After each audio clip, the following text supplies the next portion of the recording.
ఆదిలాబాద్ శాసనసభ్యులు పాయల్ శంకర్ గారిని అపోహల సంఘము అబద్ధాలు చెప్పి సభలో మాట్లాడిస్తున్నట్టుగా అనిపిస్తుంది అధ్యక్ష.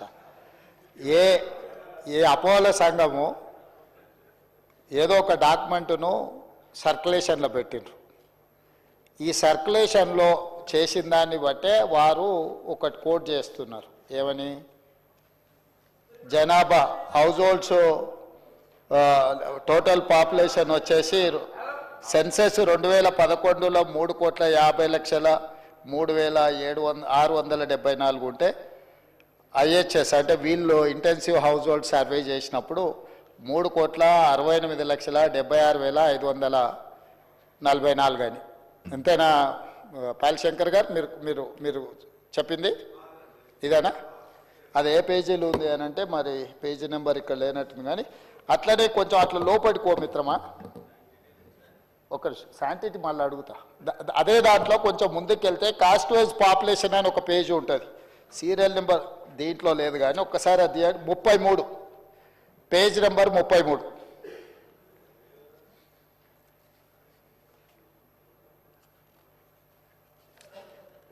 తీసినావా? పేజ్ నెంబర్ 33 ఒక్కసారి చదువు మిత్రమా. ఓసీలు ఎంత పర్సెంటేజ్ ఇచ్చిండ్రు?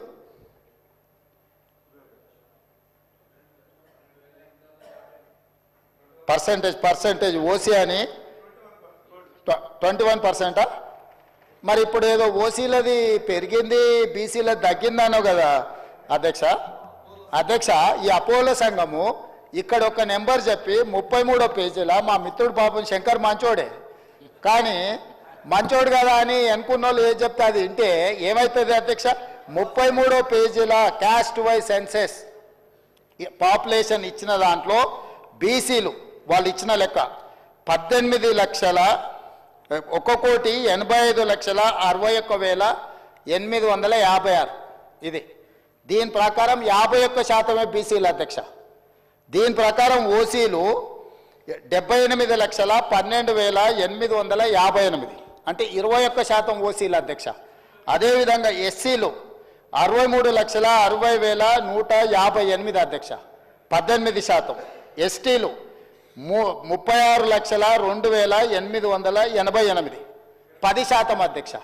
నేనిప్పుడు మిత్రుడు బీసీ నాయకుడు నేను అడుగుతున్నా అధ్యక్ష, నా లెక్కల ప్రకారము మా ప్రభుత్వం చేసి ఉత్తమ్ కుమార్ రెడ్డి గారు చేసిన లెక్కల ప్రకారము బీసీ జనాభా 56.33% అధ్యక్ష. 2014లో ఇంటెన్సివ్ హౌస్ హోల్డింగ్ సర్వే ప్రకారం బీసీలు 51% అధ్యక్ష. ఈరోజు బీసీలు పెరిగినరా తగ్గినరా అధ్యక్ష? ప్లస్ ఓసీలు వీళ్ళిక్కడ అధ్యక్ష, ఓసీలు వీళ్ళిక్కడ ఏం చూపించింది అధ్యక్ష? 21% చూపించింది అధ్యక్ష.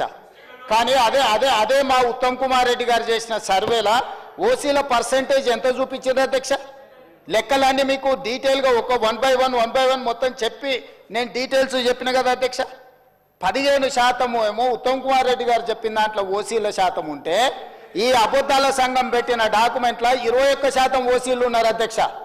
ఈరోజు మా మిత్రుడు 51% బీసీలు వాళ్ళు చూపిస్తే 56.33% ఈ ప్రభుత్వం బీసీల లెక్కలు చూపిస్తే బీసీలు పెరిగింది. వాస్తవ పరిస్థితులను తీసుకొచ్చి సభ ముందు పెట్టి డీటెయిల్గా చెప్పి పెరిగినరు, ఈ ప్రకారం ఉన్నది అని మేము చెప్తున్నాం అధ్యక్ష.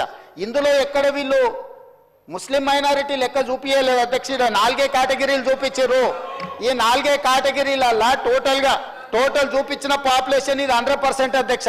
దీని వెనకాల మళ్ళీ క్యాస్ట్ బై క్యాస్ట్ వాళ్ళు చూపించారు, ముస్లిం ఎంత ఉన్నారు వీళ్ళు ఎంత ఉన్నారు అనేది. టోటల్ పాపులేషను 21%, 51%, 18%, 10% టోటల్గా లెక్కేస్తే ఇది 100% కాదా అధ్యక్ష? ఎవరిని తప్పుదోవ పట్టిస్తారు? సభను తప్పుదోవ పట్టిస్తే ఎట్లా అధ్యక్ష? రెండవ పాయింట్, ఈ డాక్యుమెంట్కి 10 సంవత్సరాలు ఒకవేళ ఇది అఫీషియల్ డాక్యుమెంటా కాదా అక్కడ ఉన్న మంత్రివర్గంలో పనిచేసిన మంత్రులు చెప్పాలి. పెద్దలు శ్రీనివాస్ యాదవ్ గారు చెప్పినా నాకు అభ్యంతరం లేదు, లేకపోతే ఆ పక్కన హరీష్ రావు గారు, తారక రామారావు గారు ఇది అఫీషియల్ డాక్యుమెంట్ ప్రభుత్వ నివేదిక అని ఒకవేళ వాళ్ళు చెబితే దీని మీద చర్చ చేద్దాం అధ్యక్ష. ఒకవేళ ఇది అఫీషియల్ డాక్యుమెంట్ కాదు మాకేం సంబంధం లేదని వాళ్ళు చెప్పిండ్రంటే దీని ప్రస్తావనే తీసుకోవాల్సిన అవసరం లేదు అధ్యక్ష. కాబట్టి దయచేసి మిత్రుడు పాయల శంకర్ గారికి నా సూచన, ఈరోజు ఈ ప్రభుత్వం ప్రతి 150 కుటుంబాలకు ఈరోజు ఇంటింటికి తిరిగి ఒకవేళ 2 స్టిక్కర్లు వేసినా 1 స్టిక్కర్ వేసినా అంటే 2 సార్లు ముందు జాగ్రత్తగా ఎమ్మెల్యే గారు అని భయపడే ఉన్న 2 స్టిక్కర్లు అతికించిన అధ్యక్ష బాగా పనిచేసిందని అభినందిస్తాడేమని. ఈరోజు ఇందులో మేము ఏదైతే చెప్తున్నామో 100% మేము ఇది ఓన్ చేసుకుంటున్నాం అధ్యక్ష, మేము బాధ్యత తీసుకుంటున్నాం. ఈరోజు ఇందులో మేము ప్రకటించే ఈరోజు ఇందులో ఏదైతే మేము సమాచారాన్ని ఇచ్చినామో 100% మా ప్రభుత్వ అధికారులు ఇల్లు తిరిగి పూర్తి స్థాయిలో సమాచార సేకరణ చేసి ఆ సమాచారం ఇచ్చేస్తున్నాం అధ్యక్ష.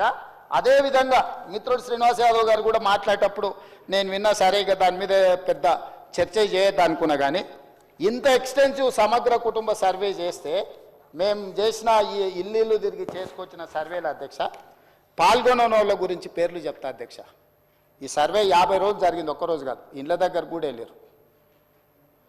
కల్వకుంట్ల చంద్రశేఖరరావు గారు ఎమ్మెల్యే గజ్వేల్, కల్వకుంట్ల తారక రామారావు గారు ఎమ్మెల్యే సిరిసిల్ల, తన్నీరు హరీష్ రావు గారు ఎమ్మెల్యే సిద్దిపేట, పద్మారావు గారు MLA Secunderabad, Palla Rajeshwar Reddy MLA Secunderabad, Pochampally Srinivas Reddy MLC మన అదొకటి. అదేవిధంగా అధ్యక్ష, అదేవిధంగా మా మిత్రుడు పాయల్ శంకర్ గారికి కూడా తెలవాలి, శ్రీమతి డికే అరుణ మహబూబ్ నగర్ ఎంపీ. అధ్యక్ష, వీళ్ళందరూ సర్వేలో పాల్గొనకుండా నేను అడిగిన కొంత మిత్రులను అందులో ఉన్న వాళ్ళని, ఏందా సారు ప్రధాన ప్రతిపక్ష నాయకుడు లేకపోతే వీళ్ళంతా మంత్రులు చేశారు ఎందుకు సర్వేలో పాల్గొంటలేరంటే, అన్నా నువ్వు ఇచ్చిన సర్వేలో ఇంతకుముందే చెప్పకనే పెద్దలు శ్రీనివాస్ యాదవ్ గారు చెప్పారు ఒక మాట, మీరు ఇన్ని వివరాలు అడిగితే మా సార్ వాళ్ళు ఎట్లిస్తారని. 5వ పేజీలో ఏముంది అధ్యక్ష, మీ భూమి వివరాలు చెప్పండి అని అడిగినాం అధ్యక్ష. ఒక్క దెబ్బకే చంద్రశేఖరరావు గారు, తారక రామారావు గారు, హరీష్ రావు గారు వీళ్ళందరూ ఎవరు సమాచారం ఇవ్వలేరు అధ్యక్ష. ఇప్పుడు మేము ఏం అడిగినాం అధ్యక్ష, దీంట్లో అందరూ 3,54,138 మంది సర్వేలో పాల్గొంటే ఇక్కడున్న ఎమ్మెల్యేలు మంత్రులు అందరూ వివరాలు ఇస్తే భూముల వివరాలు అడగంగానే సర్వేలో పాల్గొన్నారా అధ్యక్ష? సర్వేలో పాల్గొన్న వాళ్ళు వెనకాల నుంచి శంకర్ని పాడు చేస్తున్నారు అధ్యక్ష, అబద్ధాలు చెప్పి. శంకర్ మంత్రుడు అధ్యక్ష, నాకు తెలుసు పర్సనల్గా, కానీ ఆయనను కూడా ఖరాబ్ చేసి ఇంత ముఖ్యమైన ఇంత ఇంపార్టెంట్ మనం చర్చ చేస్తుంటే ఈ తప్పుడు నివేదికలు తీసుకొచ్చి ఈ లెక్కలు మాట్లాడుతున్నారు అధ్యక్ష. నేను ఒకటే మాట చెప్పదలుచుకున్నా, 1931 కాదు అంతకంటే ముందు 1941, 51, 61, 71, 81, 91, 2001, 2011 ప్రతి 10 సంవత్సరాలకు జనాభా లెక్కలు చేసింది అధ్యక్ష. 2014లో నరేంద్ర మోడీ గారు ప్రధానమంత్రి అయిన తర్వాత 2021 జనాభాను ఈ రోజు వరకు లెక్కిస్తలేరు అధ్యక్ష. ఎందుకంటే వాళ్ళకి జనాభాను లెక్కించడం, బలహీన వర్గాలకు వాళ్ళ హక్కులు ఇవ్వడం భారతీయ జనతా పార్టీకి ఇష్టం లేదు అధ్యక్ష. ఎందుకంటే భారతీయ జనతా పార్టీ నిజంగానే ఈ దేశ ప్రధానమంత్రి నరేంద్ర మోడీ గారు బలహీన వర్గాలకు ఏదైనా సాయం చేయాలి అనుకుంటే 2021 జనాభా లెక్కలు ఈ రోజు వరకు 2025 సంవత్సరం జనవరిలో ఉన్నాం అధ్యక్ష. 21లో లెక్కించాల్సిన జనాభా స్వతంత్రం రాకంటే ముందు, స్వతంత్రం వచ్చినాక 70 సంవత్సరాలు కంటిన్యూస్గా జరిగిన జనాభా లెక్కలు నరేంద్ర మోడీ గారు ప్రధానమంత్రి అయిన తర్వాత ఎందుకు జనాభాను లెక్కించలేదు? ఎందుకు మా మిత్రులు భారతీయ జనతా పార్టీ వాళ్ళు ఈరోజు నరేంద్ర మోడీ గారు జనాభాను లెక్కించలేదు? దీనికి బాధ్యత ఎవరు? నరేంద్ర మోడీ గారిని జనాభాను లెక్కించమని ఎందుకు అడుగుతలేరు?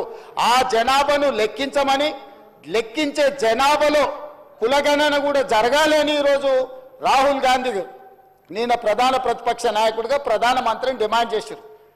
దానికి సమాధానం లేదు అధ్యక్ష. ఒకటి, వీళ్ళు సమగ్ర కుటుంబ సర్వే అని చెప్పి 10 సంవత్సరాలు చేసుకొని ఒకటే కుటుంబం ఈ డాక్యుమెంట్ దాచిపెట్టుకున్నది అధ్యక్ష త్రిజోరీలా. ఎన్నికలు వచ్చినప్పుడల్లా ఈ కులగణన ఇవన్నీ లెక్కలు పెట్టుకొని దీని ప్రకారం నేను అడుగుతున్న 10 ఏళ్ళు ఇట్లనే అబద్ధాల సంఘం అట్లనే ఇది అఫీషియల్ డాక్యుమెంట్ కాదు. నేను అందుకే చెప్తున్నా ఈ రోజు వరకు అధ్యక్ష ఇంతవరకు ఈ డాక్యుమెంట్ బయట గ్రూపులలో సర్క్యులేట్ చేస్తున్నారు.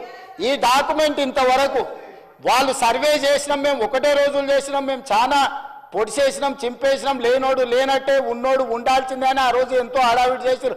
తెలంగాణ మొత్తం బంద్ అన్నారు అధ్యక్ష. 7 గంటల నుంచి 7 గంటలు 12 గంటలు చేసినామన్నారు. ఈ డాక్యుమెంటును మంత్రివర్గ సమావేశంలో పెట్టి మంత్రివర్గం ఎందుకు ఆమోదించలేదు?